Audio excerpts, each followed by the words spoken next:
সুপ্রিয় দর্শক, আসসালামু আলাইকুম। আপনাদের সবাইকে স্বাগত জানাচ্ছি। এখনকার আলোচনা আপনাদের সঙ্গে আছি আমি সিরাজুল ইসলাম।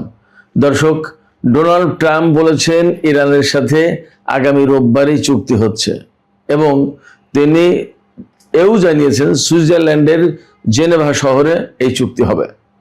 এপাশে ইরান বলছে এখনো চুক্তির কিছুই চূড়ান্ত হয়নি। তাহলে আসলে কে সত্য বলছেন, কে মিথ্যা বলছেন, কার কথা আমরা বিশ্বাস করব, কার কথা বিশ্বাস করব না? আসলে কি বাস্তবতা চুক্তির ধারে কাছে, নাকি ইরান যা বলছে সেটাই সত্য? সুপ্রিয় দর্শক, এই বিষয়টা নিয়েই এখন প্রধানত আলোচনা করব। এছাড়া এই যে চুক্তি, এই চুক্তিতে হরমুজ প্রণালী নিয়ে বিশেষ আলোচনা হচ্ছে। হরমুজ প্রণালী এত গুরুত্বপূর্ণ কেন, তা নিয়েও কথা বলবো। এপাশে ডোনাল্ড ট্রাম্পের বক্তব্যের ফলে এক বিবৃতিতেই মার্কিন স্টক মার্কেট থেকে $460 মিলিয়ন অর্থাৎ $46 কোটি কয়েক মিনিটের ভিতরে উধাও, শেষ। কি ঘটলো? ডোনাল্ড ট্রাম্প কি এমন বললেন যার কারণে এই ঘটনাগুলো ঘটলো? এই সমস্ত বিষয় নিয়ে আমি বিস্তারিত আলোচনা করার চেষ্টা করব। দর্শক, আশা করি আপনারা শেষ পর্যন্ত সঙ্গে থাকবেন, আর ভিডিও ভালো লাগলে লাইক কমেন্ট শেয়ার করবেন এবং চ্যানেলটি সাবস্ক্রাইব করে সাথেই থাকবেন। দর্শক, চলুন বিস্তারিত আলোচনায় চলে যাই। মার্কিন প্রেসিডেন্ট ডোনাল্ড ট্রাম্প ঘোষণা করেছেন যে ইরানের সাথে চুক্তি একদম চূড়ান্ত, অর্থাৎ তাদের পক্ষ থেকে চুক্তি চূড়ান্ত করা হয়েছে। এখন ইরানও সমঝোতা চূড়ান্ত করেছে। আগামী রোববার সুইজারল্যান্ডের জেনেভা শহরে এই চুক্তি চূড়ান্ত হবে, সই হবে। কিন্তু দুঃখজনক হচ্ছে, ইরানের পক্ষ থেকে একদম সুস্পষ্টভাবে বলা হয়েছে। ইরানের পররাষ্ট্র মন্ত্রণালয়ের মুখপাত্র ইসমাইল বাকাই তিনি বলেছেন যে এই ধরনের কথা একদম সত্যি না। এখনো চুক্তির ব্যাপারে কিছুই চূড়ান্ত হয়নি। আমরা প্রাথমিকভাবে আলাপ আলোচনা করছি এবং সংশ্লিষ্ট কর্তৃপক্ষ, অর্থাৎ এই ব্যাপারে যে সমস্ত ব্যক্তি বা যে সমস্ত অফিস খুব গুরুত্বপূর্ণ এবং রিলেটেড, সেই সব জায়গার চূড়ান্ত মতামতের ভিত্তিতে এই চুক্তি ফাইনাল হবে। যে সমঝোতা আমেরিকা বলছে যে চূড়ান্ত হয়েছে, সেই সমঝোতা ইরানের পক্ষ থেকে চূড়ান্ত করাবে ওইভাবে। ধরুন, প্রেসিডেন্টের দপ্তর থেকে কিছু মতামত দেওয়া হবে, পররাষ্ট্রমন্ত্রী মতামত দেবেন, জাতীয় সংসদের স্পিকার বা পররাষ্ট্রনীতি বিষয়ক যে কমিটি আছে তারা মতামত দেবেন, হয়তো তেল গ্যাস এই রিলেটেড যে মন্ত্রণালয় আছে তারা মতামত দেবেন, সমুদ্র পরিচালনা যে কমিটি, যেটা হরমুজ প্রণালী পরিচালনা কমিটি, তারা মতামত দেবে। এরপরে সর্বোচ্চ নেতা চূড়ান্তভাবে মতামত দেবেন। এরপরে ইরানের পক্ষ থেকে বলা যাবে যে হ্যাঁ, this is our final agreement, এটা আমাদের চূড়ান্ত চুক্তি, এটা আমরা চূড়ান্ত সমঝোতা এসেছি, this is our final understanding. তারপরে বলা যাবে ইরানের পক্ষ থেকে যে হ্যাঁ, এইটা আমাদের চূড়ান্ত সমঝোতা, আমরা এখন এই চুক্তিতে সই করতে যাচ্ছি। কিন্তু তার আগে ডোনাল্ড ট্রাম্প তো আগেই ঘোষণা করে দিয়েছেন চূড়ান্ত চুক্তি কোথায় হবে, অর্থাৎ জেনেভায় হবে, কবে হবে, রোববারে হবে, সমস্ত সবকিছু। ইরান বলছে না, আমরা এখনো চূড়ান্ত করিনি। এদিকে ইরানের মেহের নিউজ, এই যে ডোনাল্ড ট্রাম্প যে বলছেন যে চূড়ান্ত হয়েছে চুক্তি সমঝোতা কি কি চূড়ান্ত হয়েছে তার একটা তালিকা প্রকাশ করেছে। অর্থাৎ এই চুক্তিতে কি কি আছে সেই বিষয়গুলো তুলে ধরেছে। তাতে বলা হয়েছে যে হরমুজ প্রণালী খুলে যাবে, লেবাননে যুদ্ধ বন্ধ হবে, ইরানের সাথে যুদ্ধ বন্ধ হবে, ইরানের আটকে থাকা অর্থ ছেড়ে দেওয়া হবে, ইরানের উপর থেকে নিষেধাজ্ঞা তুলে নেওয়া হবে, ইরানের ক্ষেপণাস্ত্র কর্মসূচি আলোচনার ভেতরেই থাকবে না, এই যে প্রক্সি ফোর্স বলতে যা বোঝায় তাদের নিয়ে কোনো আলোচনা হবে না, এরকম অনেক কিছু আছে। পরমাণু কর্মসূচি কিভাবে পরিচালিত হবে, কিরকম কি সব আছে, এবং কবে ইরান কত অর্থ পাবে না পাবে, এই সমস্ত সব কথা বলেছে। এইটা কিন্তু আন্তর্জাতিক গণমাধ্যমে, এমনকি আমাদের বাংলাদেশেও এটা ছড়িয়ে পড়েছে। এখন এই বিষয়টা ছড়িয়ে পড়ার পর ডোনাল্ড ট্রাম্প বলছেন না, এ ফেক, এটা ফেক। উনি তো কথা কথা ফেক বলেন, এটা ফেক। যেই না বলেছেন ফেক, একেবারে সাথে সাথে মার্কিন স্টক এক্সচেঞ্জ থেকে $46 কোটি উধাও, $46 কোটি কয়েক মিনিটের ভেতরে। কেন? সবাই আশা করছিল যে যুদ্ধ শেষ, তেলের দাম কমবে, ব্যবসা বাণিজ্য আবার স্বাভাবিক করা যাবে, অর্থনৈতিক স্বাভাবিক অবস্থা আসবে। ইরানের পক্ষ থেকে যে কথা বলা হয়েছে যে এই বিষয়গুলো আছে চুক্তিতে। এখন ডোনাল্ড ট্রাম্প যখনই বলছেন এগুলো ফেক, তার মানে কি? চুক্তি হচ্ছে না। তার মানে হচ্ছে ইরান এবং আমেরিকা দুই পক্ষের মধ্যে এখনো বিস্তর ব্যবধান। অথবা হতে পারে যে ডোনাল্ড ট্রাম্প হয়তো চুক্তি বিষয়গুলো গোপন রাখতে চাইছে, তা না হলে তার মান সম্মান যায়। আবার ইসরায়েলও চাপ সৃষ্টি করবে, ইহুদি লবি যেটা আছে, ইসরায়েলি লবি যেটা আছে, তারাও চাপ সৃষ্টি করবে। হয়তো তাদেরকে অন্ধকারে রেখে ইরানের সাথে একটা চুক্তি করতে চাচ্ছে। কিন্তু যখনই ইরান বিষয়গুলো ফাঁস করে দিয়েছে, তখন তো ডোনাল্ড ট্রাম্পের উপরে চাপ সৃষ্টি হয়ে গেল। ডোনাল্ড ট্রাম্প তো ঝামেলায় পড়ে গেলেন। তিনি যা গোপন রাখতে চেয়েছিলেন সেটা ফাঁস করে দিলেন। এই যে গোপন রাখা এবং ফাঁস করা, এটার ভেতরে কিন্তু একটা বিষয় আছে। ইরান ফাঁস করে দিতে চেয়েছে আমার কাছে মনে হয় এই কারণে যে ডোনাল্ড ট্রাম্প আসলে চুক্তিতে টিকে থাকবে কিনা, তিনি যা বলছেন এইগুলো সত্য কিনা, তিনি এই কথাগুলো রাখবে নাকি রাখবে না, নাকি 2 দিন পরে বলবে যে না আমি এই সমস্ত চুক্তি মানি না, আমি এইগুলো করতে চাই না। এই জন্য ফাঁস করে দিয়েছেন। তার প্রতিক্রিয়া ইরান দেখলো যে তিনি আসলে কিভাবে রিয়াক্ট করেন, তার রিয়াকশনটা কি। এখন ডোনাল্ড ট্রাম্প বলছে যে না আমি এই সমস্ত কথা বলিনি। তাহলে এবার তাকে হয়তো বলতে হবে যে ভাই এইগুলো প্রকাশ করো, গোপন রাখো, আমি চুক্তিতে সই করে দিচ্ছি। অথবা তাকে স্বীকার করতে হবে যে না না হ্যাঁ এইগুলো হয়েছে, আমি এইগুলোতে রাজি হয়েছি। অথবা একদম টোটালি তিনি যেটা বলছে যে না এগুলো ঠিক না, এগুলো ফেক, ঠিক আছে, তাহলে সঠিকটা কি তাকে প্রকাশ করতে হবে। তো এই পরিস্থিতিতে ডোনাল্ড ট্রাম্প কিন্তু চাপে পড়বে। ডোনাল্ড ট্রাম্প চাপে পড়লে তাকে পরিষ্কার পরিচ্ছন্ন চুক্তি করতে হবে, অথবা চুক্তি থেকে দূরে থাকতে হবে। এইরকম একটা অবস্থা তৈরি হয়েছে। আসলে আমি সবসময় যে বলছি যে ডোনাল্ড ট্রাম্প আসলে চুক্তি নিয়ে, ইরান যুদ্ধ নিয়ে ভীষণভাবে চোরাবালিতে আটকে গেছে, ভীষণভাবে সংকটে পড়েছে। এটা হলো তার প্রমাণ। যাই হোক, তো এই যে ডোনাল্ড ট্রাম্প একের পর এক বলছেন যে চুক্তি হয়ে যাচ্ছে, চুক্তি হয়ে যাচ্ছে, আবার হামলা করছে। এমনকি গত পরশুরাতে যে হামলাটা চালিয়েছে ইরানের উপর, তার আগে কি বলেছিলেন ডোনাল্ড ট্রাম্প?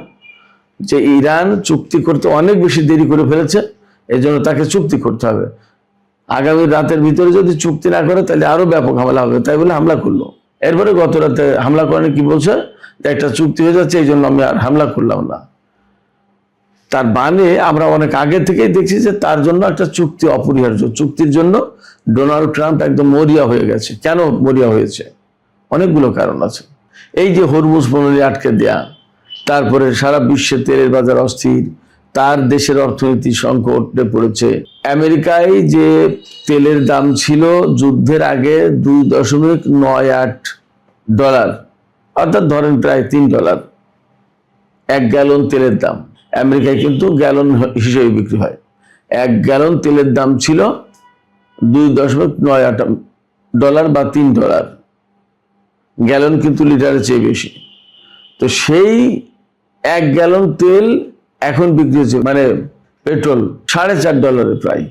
তার মানে যুদ্ধের আগে যে দাম ছিল তার চেয়ে এখন প্রায় 45% দাম বেড়েছে। আর যখনই তেলের দাম বেড়ে যায় তখন সেখানে কি পরিস্থিতি হয় আপনারা তো আমরা সবাই বুঝি। আমেরিকার জনগণ কিন্তু ক্ষেপে গেছে, তাদের ভিতরে ভীষণ অসন্তুষ্টি। এছাড়া সামনে নির্বাচন, আমি বারবার বলছি যে আমি এখন একটু আগে খানিকটা লেখাপড়া করলাম এই সমস্ত বিষয় নিয়ে, তা প্রত্যেকটি জায়গায় এই কথাই বলা হচ্ছে। এবং টাইমস অফ ইসরায়েলে, জেরুজালেম পোস্টে, সিএনএনে, আল জাজিরাতে একটা বিশ্লেষণ দেখলাম। প্রত্যেকটা জায়গায় একই কথা যে ডোনাল্ড ট্রাম্প ভীষণ সংকটে, চাপের মুখে, অভ্যন্তরীণ চাপ এবং মধ্যবর্তী নির্বাচন, মিড টার্ম ইলেকশন নভেম্বরে যেটা, এই সমস্ত সবকিছু মিলে তার পক্ষে সামাল দেওয়া কঠিন হয়ে গেছে। এখন চুক্তি অপরিহার্য। আর ইরান ধীরে ধীরে ধীরে ধীরে যাচ্ছে। ট্রাম্পের যতটা বেশি ব্যস্ত, ইরান ততটাই ধীর গতিতে। অর্থাৎ ইরান কিন্তু ট্রাম্পকে নিয়ে এখানে খেলছে। এরপরে আর একটা ডেট আপনারা খেয়াল করুন। ডোনাল্ড ট্রাম্প কিন্তু বলেছেন যে আগামী রোববার জেনেভায় চুক্তি হবে। আগামী রোববার হচ্ছে 14 তারিখ, জুনের 14। আর জুনের 15 এবং 16 তারিখে ফ্রান্সের রাজধানী প্যারিসে আপনার G7 শীর্ষ সম্মেলন। আপনারা সবাই জানেন যে G7 হচ্ছে শিল্পোন্নত দেশগুলোর সংগঠন। এই G7 যে সম্মেলন হবে তার আগের দিন হচ্ছে চুক্তি করার ডেট ঘোষণা করেছেন প্রেসিডেন্ট ডোনাল্ড ট্রাম্প। এর মানে হচ্ছে যে সম্মেলনের আগের দিন চুক্তি করে এই চুক্তি তিনি সম্মেলনে উপস্থাপন করবেন, দেখাবেন, বিশ্ব নেতাদের দেখাবেন যে দেখেন আমি ইরানের সাথে চুক্তি করেছি, আমি সারা বিশ্ব কন্ট্রোল করছি, ইরানের সাথে সবকিছু মিটমাট হয়ে গেছে, বিশ্ব অর্থনীতি সব ঠিকঠাক করে দিচ্ছি, ইত্যাদি ইত্যাদি। আর এই চুক্তি যদি না করতে পারেন তাহলে কি হবে? এই চুক্তি যদি না করতে পারেন তাহলে ওই G7 যে সমস্ত নেতারা আসবেন তারা কিন্তু ডোনাল্ড ট্রাম্পকে একের পর এক তুলোধনা করবেন, একদম গ্রিল করে দেবেন যে আপনার যুদ্ধের কারণে সারা বিশ্বের অর্থনীতি এই এই এই এই ক্ষতিগ্রস্ত হয়েছে, এইভাবে এত লস হয়েছে, শেয়ার মার্কেটে এত লস হয়েছে, তারপরে হাউজিং খাতে এত লস হয়েছে, তারপরে বৈদেশিক বাণিজ্যের ক্ষেত্রে এত লস হয়েছে, অভ্যন্তরীণ উৎপাদনের ক্ষেত্রে এত লস হয়েছে, তেল পাওয়া যায়নি, গ্যাস পাওয়া যায়নি, ফ্যাক্টরি চালানো যায়নি, এত এত লোক বেকার হয়েছে, কর্মসংস্থান নষ্ট হয়েছে এত, বা আরো কর্মসংস্থান সৃষ্টির কথা ছিল গত 3 মাসে কিছুই হয়নি। নানামুখী চাপে পড়বেন এবং বিশ্বের একটা দেশ না 7টা দেশ অন্তত চাপ দেবে। আর এখানে 7টা দেশের সাথে আরো 2-4 জন অতিথি হিসেবে থাকবেন, সম্ভবত নরেন্দ্র মোদীজি অতিথি হিসেবে থাকবেন, তিনিও কথা বলবেন, ডোনাল্ড ট্রাম্পের সাথে মিটিং করবেন। যাই হোক, তো এই যে বিশ্বের বড় বড় অর্থনীতির দেশের নেতারা আসবেন যাতে একেবারে তুলোধুনো অবস্থার মুখে না পড়তে হয় ডোনাল্ড ট্রাম্পকে, এই জন্য তিনি 14 তারিখে চুক্তি করতে চান, দ্রুত একটা চুক্তি করো। চুক্তি করে না কেন? চুক্তি না করলে মার দাও, যুদ্ধ শুরু করো, হামলা চালাও, আবার বলো আসো চুক্তি করো, এইভাবে। অর্থাৎ একটা মানে উন্মাদের মতো আচরণ করছেন ডোনাল্ড ট্রাম্প শুধু একটা চুক্তির জন্য। কেন চুক্তি প্রয়োজন আমি বলেছি, আবার রিক্যাপ করি। আমেরিকার মধ্যবর্তী নির্বাচন, তেলের দাম বেড়ে যাওয়া, অর্থনীতি বিপর্যস্ত হওয়া, মুদ্রাস্ফীতি বেড়ে যাওয়া, আমেরিকায় 4% উপরে সম্ভবত এখন মুদ্রাস্ফীতি, বিরাট ব্যাপার এটা। এরপরে জনজীবনে অস্বস্তি, মানুষ খেপে যাচ্ছে, তার ভোট কমে যাচ্ছে। যদি মধ্যবর্তী নির্বাচনে রিপাবলিকান দলের ভরাডুবি হয় তাহলে কংগ্রেসের নিয়ন্ত্রণ নেবে ডেমোক্র্যাটরা। এই যুদ্ধ করার জন্য ডোনাল্ড ট্রাম্পকে ইমপিচ করে দেওয়ার সম্ভাবনা রয়েছে। এছাড়া সেই এপিস্টিন ফাইল ধরে টান দেবে, ডোনাল্ড ট্রাম্প 1 কেস হয়ে যাবে। অনেক ব্যাপার স্যাপার আছে। সেক্ষেত্রে এখন বাঁচার জন্য মরিয়া হয়ে উঠেছে ডোনাল্ড ট্রাম্প, এবং ইরান এইটা জানে যে ডোনাল্ড ট্রাম্পের দরকার চুক্তি।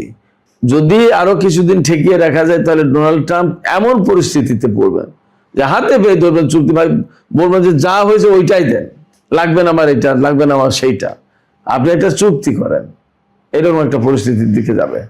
সেক্ষেত্রে আমি সবসময় বলি ইরানি কূটনীতি, ঝানু কূটনীতি, ধারালো কূটনীতি, বিউটিফুল কূটনীতি, ডোনাল্ড ট্রাম্পের মতো বললাম, beautiful, very beautiful, great diplomacy. তো এই ভেরি বিউটিফুল গ্রেট ডিপ্লোমেসি যেহেতু ইরানের, সেই ইরানের কাছে ডোনাল্ড ট্রাম্পের তো আসলে কার্যত তার সাথে কাজ করতে গেলে কারোর কোনো ডিপ্লোমেসি চলে না। ডোনাল্ড ট্রাম্প যেটা বলবে ওইটাই ফাইনাল। সেক্ষেত্রে ডোনাল্ড ট্রাম্পের তো কোনো ডিপ্লোমেসি নেই। ডোনাল্ড ট্রাম্প হচ্ছে একজন ডেভেলপার কোম্পানির মালিক, ঘর বাড়ি বানাতে জানে। দেশ পরিচালনার ডিপ্লোমেসি তো আরো কঠিন জিনিস। এই জিনিস উনি কোথায় জানবেন? এটা জানবেন মার্কো রুবিও বা আরো কিছু লোকজন, কিন্তু তাদেরকে তো তিনি জানতে দেন না, বা মার্কো রুবিও খুব বেশি একটা জানেন না। কারণ মার্কো রুবিও সাধারণ পলিটিশিয়ান, তিনিও বেসিক্যালি অনেকটা হকিস টাইপের লোক, যুদ্ধবাজ টাইপের লোক। যুদ্ধ বোঝেন এরা কূটনীতি বোঝেন না। ইরানের ধারালো ঝানু সূক্ষ্ম কূটনীতির কাছে এরা সব মার খেয়ে যাবে। ফলে এরা হাপিত্তেশ করা ছাড়া এবং এক পর্যায়ে পাগল হয়ে যাওয়া ছাড়া আর কোনো পথ থাকবে না।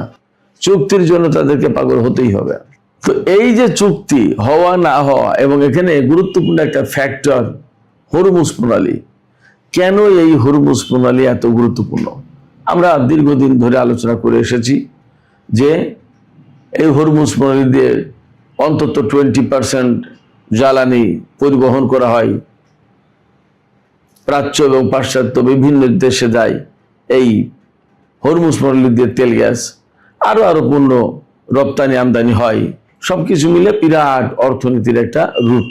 এই অর্থনীতির রুটকে যখন বন্ধ করে দিয়েছে ইরান, তখন বিশাল কর্মযোগ্য অর্থনৈতিক লেনদেন, ব্যবসা বাণিজ্য বন্ধ।